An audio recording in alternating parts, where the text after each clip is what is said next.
femmes de la Côte d'Ivoire, précisément celles qui résident à Acmé ici, ont eu l'initiative de réunir tous les Ivoiriens pour que ceux-là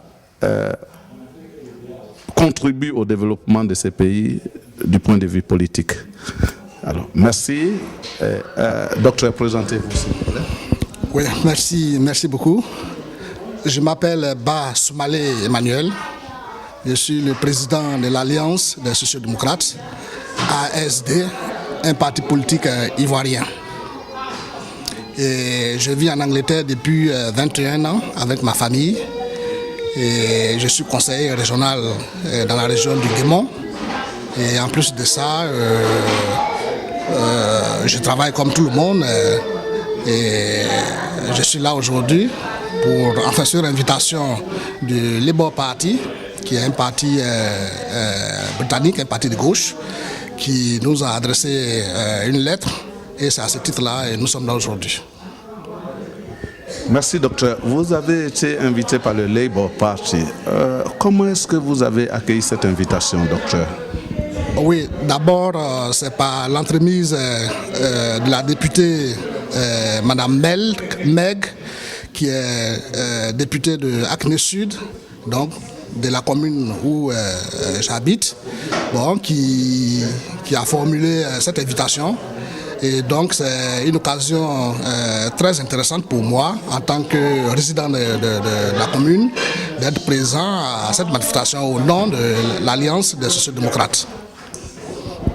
En participant à cette réunion aujourd'hui, docteur, qu'est-ce que vous insinuez? Avez-vous un message à faire passer au Labour Party de l'Angleterre? Oui, en tant que parti, représentant des partis politiques et chef de parti, il est tout à fait normal de rencontrer, n'est-ce pas, les autres organisations, qu'elles soient africaines ou européennes, afin qu'on puisse échanger les expériences.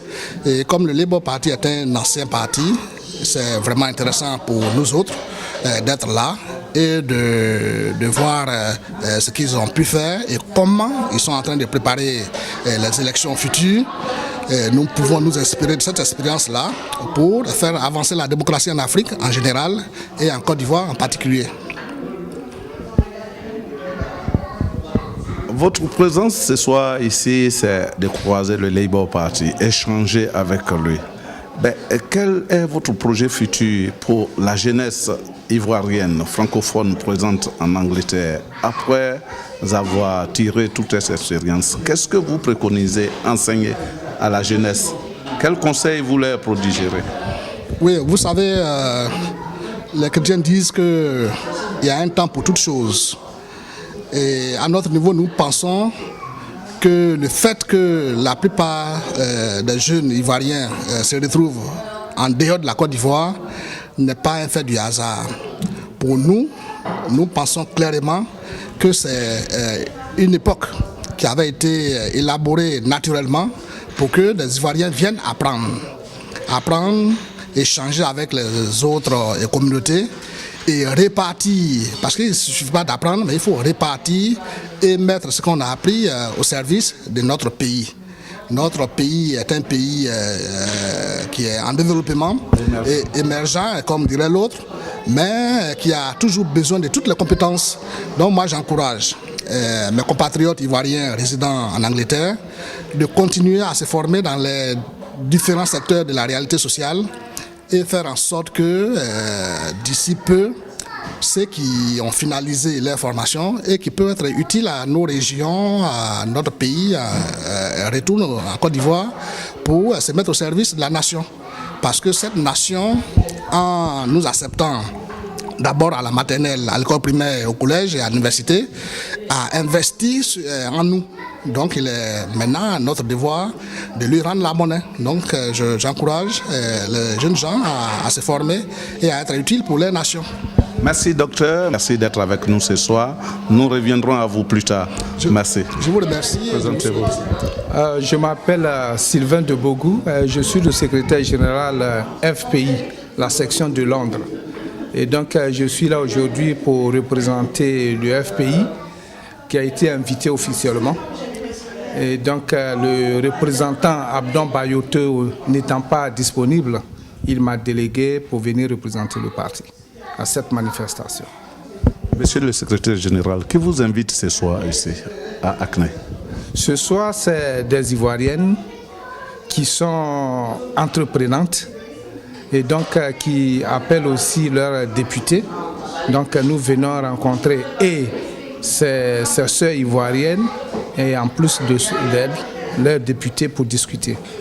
Quel est le mobile, quel est le sujet exact? Qu'est-ce que vous pensez exactement? Bon, je pense que lorsqu'on vient à ce genre de discussion ou bien de rencontre, on n'a pas des sujets calés comme on le dirait chez nous. Il faut avoir l'esprit ouvert. Donc c'est d'abord notre communauté, l'intégration de notre communauté, l'aide au niveau de notre communauté, la communauté ivoirienne au Royaume-Uni. Et également, on pourrait sortir de ce cadre pour parler un peu de notre pays d'origine qui est la Côte d'Ivoire, où on a toujours nos parents et où nous allons de temps en temps. Et donc, il y a beaucoup de problèmes chez nous. Et, je pense qu'il y a beaucoup de sujets à débattre, si l'occasion est donnée. Est-ce que parmi ces sujets figure celui de l'intégration de la francophonie en Angleterre? Oui, il y a vraiment la francophonie parce que nous ne sommes pas beaucoup vus ou bien peut-être nous ne venons pas là où il faut aller pour se faire entendre souvent au niveau des francophones qui sont au Royaume-Uni. Et donc d'abord au passage je salue votre télévision qui se bat pour vraiment faire connaître les francophones et leur donner une voix au Royaume-Uni. Donc je vous remercie beaucoup. Pensez-vous que cette rencontre sera très bénéfique pour la francophonie en Angleterre, en particulier la Côte d'Ivoire? Exactement, je le pense. C'est pourquoi je suis là, j'ai tenu à être là.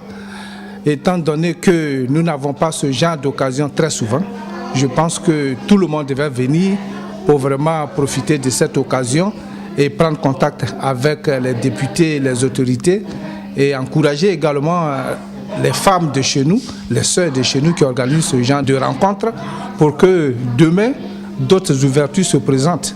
Et je pense que ce sont des choses à encourager vaillamment. Oui, monsieur le secrétaire général, tout à l'heure vous avez parlé à votre parti, vous avez parlé de la Côte d'Ivoire dont vous êtes originaire.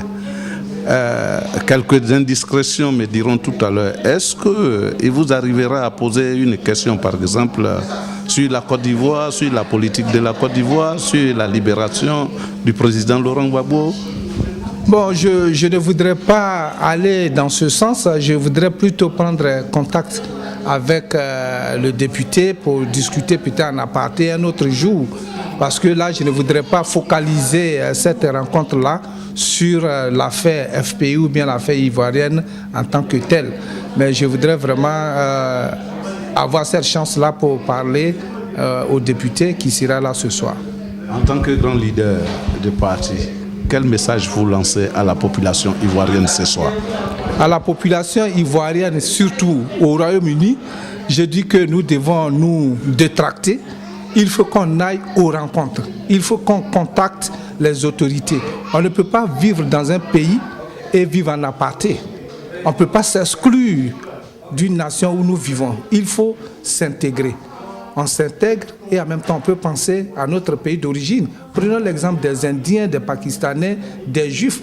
Je pense que les Ivoiriens ou bien les Africains prennent toujours l'exemple sur l'influence de cette communauté juive partout où elle est par rapport à leur pays d'origine ou bien par rapport à la politique locale.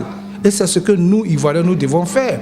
Les Juifs aujourd'hui, parmi eux, les Juifs qui sont en Angleterre par exemple, ils ne sont pas tous du même parti. Mais lorsqu'il s'agit par exemple d'Israël, ils se mettent ensemble pour regarder de l'avant. Et je pense que les Ivoiriens, nous devons penser cela. Mais malheureusement, pour l'instant, ce facteur-là est encore très loin. Mais il faut qu'on se dépasse pour arriver là. Merci, monsieur le secrétaire général. Nous en reviendrons à vous tout à l'heure. Merci.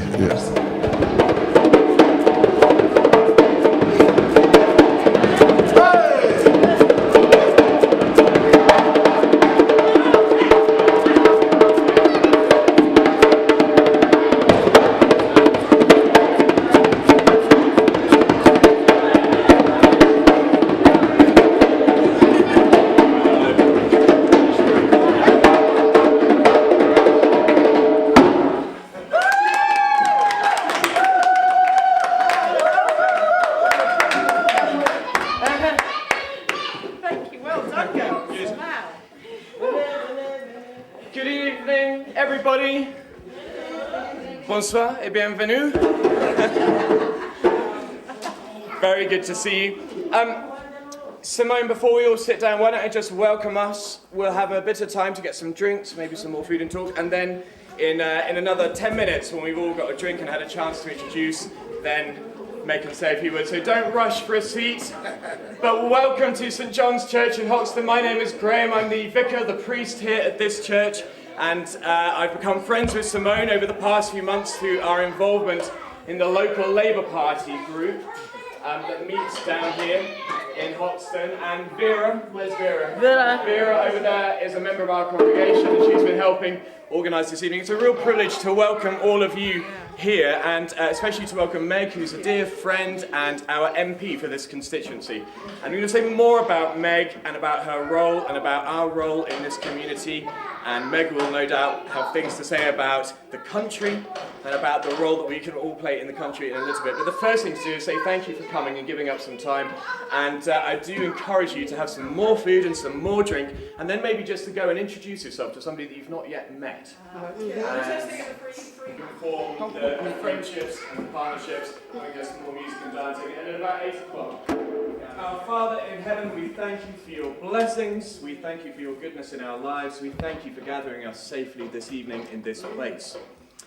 And we pray that your Holy Spirit would be with us, and that Jesus would be present in our midst.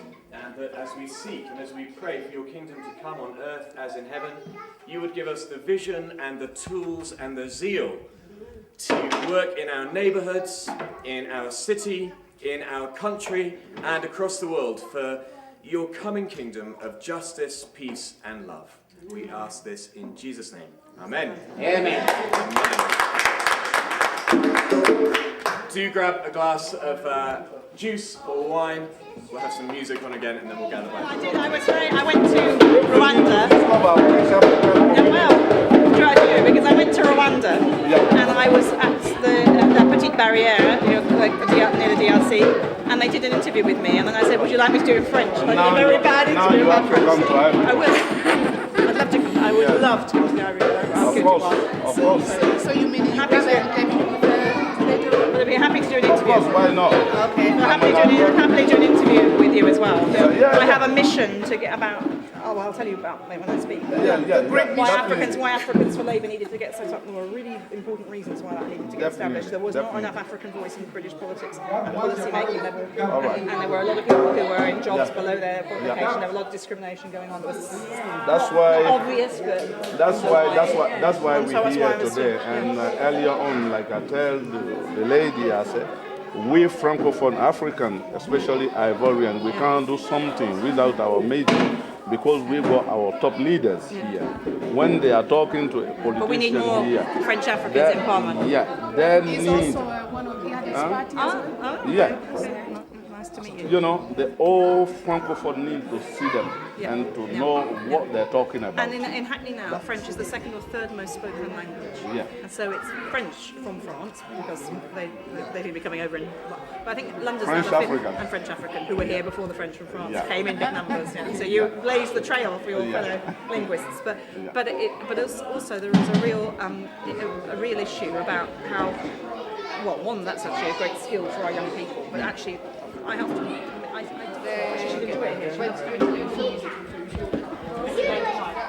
So let us know when done. Please check. Who am I looking at? Yep.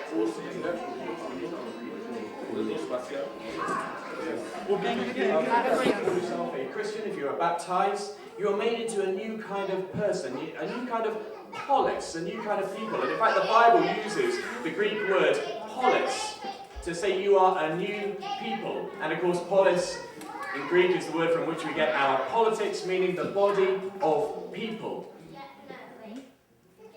Jesus gives us a new identity as Christians, and he says that we are to be salt and light in the world. St. Paul writes in Philippians that our citizenship is in heaven, but he writes in 2 Corinthians 5 that we are ambassadors of the ministry of reconciliation. In other words, that God is entrusting this ministry of reconciliation to us. So, like citizens of heaven. Our lives are ruled by God, but we live and we minister and we work as ambassadors on the earth where God has placed us. That means that the role that I believe God has given me and has given each Christian is to bear witness to and work for the kingdom of heaven right where we are now.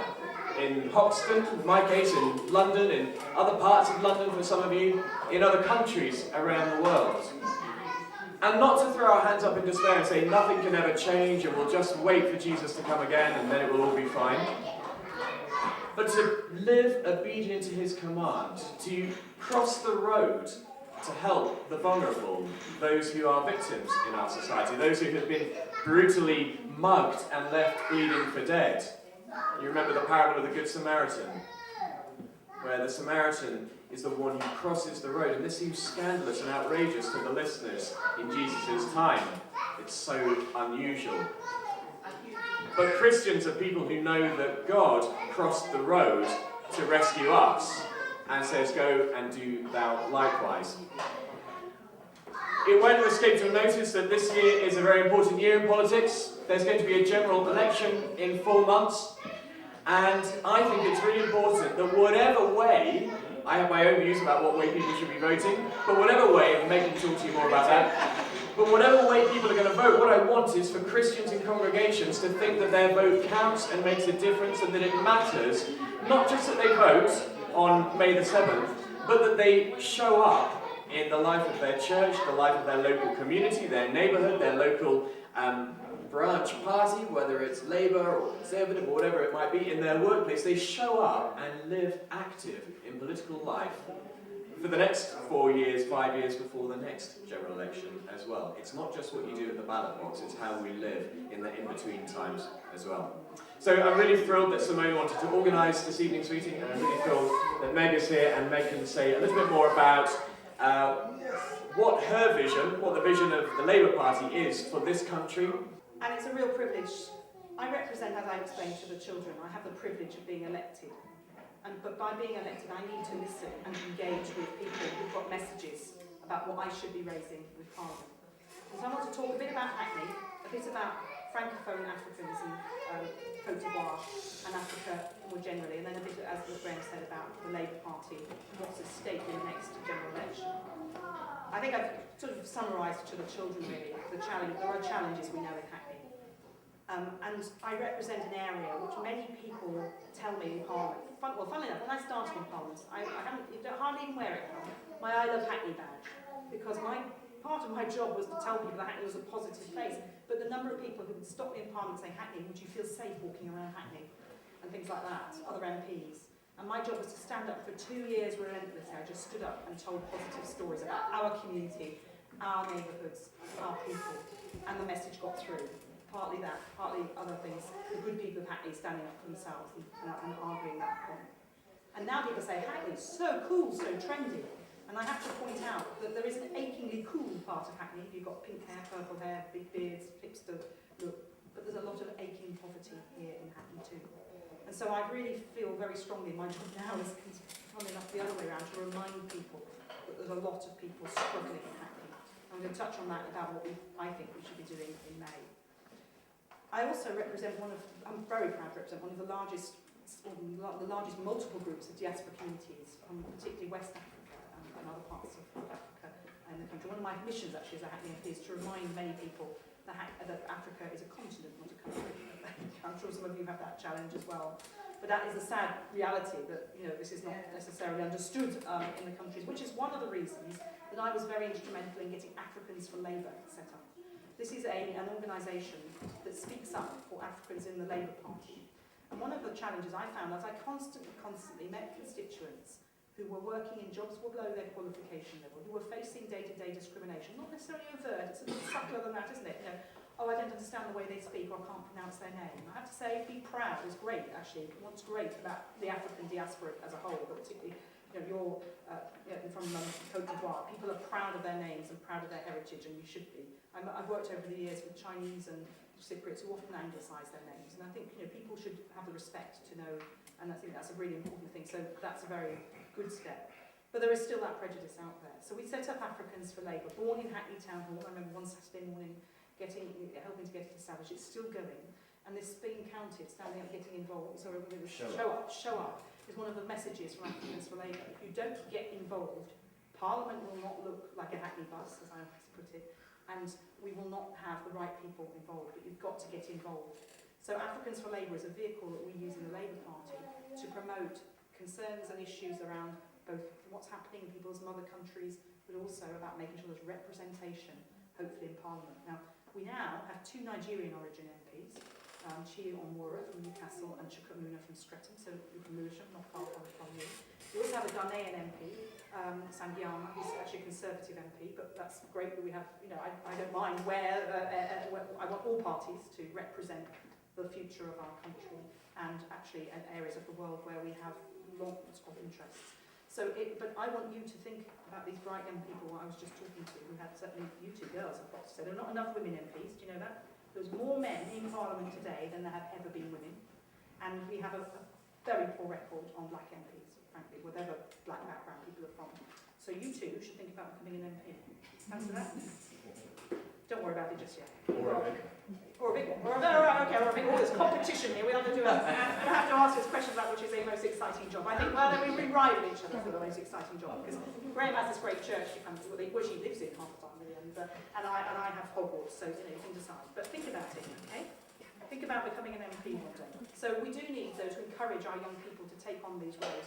Some of you will be working, many jobs and studying and working to make sure the next generation has the opportunities. And actually some of you should think about becoming MPs, but if you don't, for whatever reason, get there, then the next generation certainly should. So do show up yourselves, but also make sure that you inculcate that in your children so that they show up, get involved. Now, one of the delights about both being in the Labour Party, I'm a Catholic myself, but working with groups of faith, is if you belong to a church, and I know many of you, all of you do, but some of you clearly do, you have a commitment to your community, and that's something that, whatever our politics, I have a commitment to the community, as does Graham, and I think that's something that joins us all together. And I wanted just to talk then briefly about the general election coming up. This is the most critical general election for several generations. Usually, at an election, you could, if you were so inclined, determine who was going to win it pretty much. By now we would know who was going to win. Last time round, it was very clear for me that it wasn't going to be the Labour Party that won.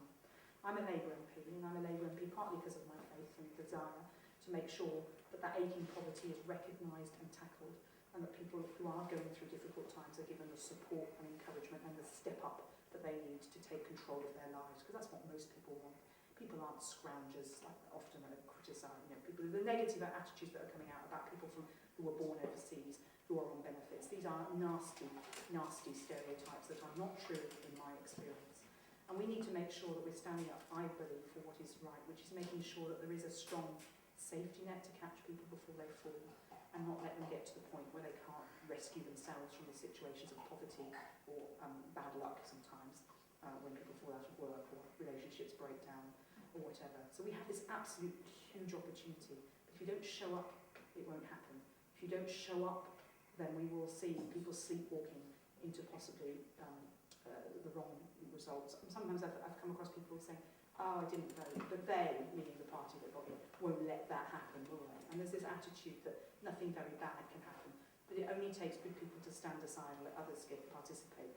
And we're at a very crucial time now, happily not in Hackney, that we have UKIP standing. But I want to say something about UKIP, because I think it's important to remind ourselves that we have a party that stands anti-immigrant, draw up the drawbridge, make the UK a place that we do not want people from overseas to come. And yet we have a long and proud tradition of welcoming migrants, whether they be economic or for fleeing persecution, to this country. And we have built, in fact, Britain is built on the shoulders of migrants. And let's be clear about that. And it is shameful that actually all the national parties are not out there slamming down UKIP and saying this is actually wicked, evil language. We should not tolerate it. And actually, when you talk to people on the ground, if they know someone from somewhere, they're not as negative. It's the places where there are not as many migrants that we get the most negative attitudes. So everyone in this room has a responsibility to stand up and speak up for both the country you're from, but also for others who come from other countries, and the richness, the diversity, the talent that this brings to our country. And it brings a huge opportunity too. Britain is not an island. Well, it is an island, but it shouldn't be an island in the world. The countries that are represented here in Hackney are the future markets of Britain. Your children will be running the businesses that link the UK to whether it be Lagos or Accra or to Sierra Leone or to Cote d'Ivoire. You know, you've got those opportunities. And actually, this will just build bridges even more.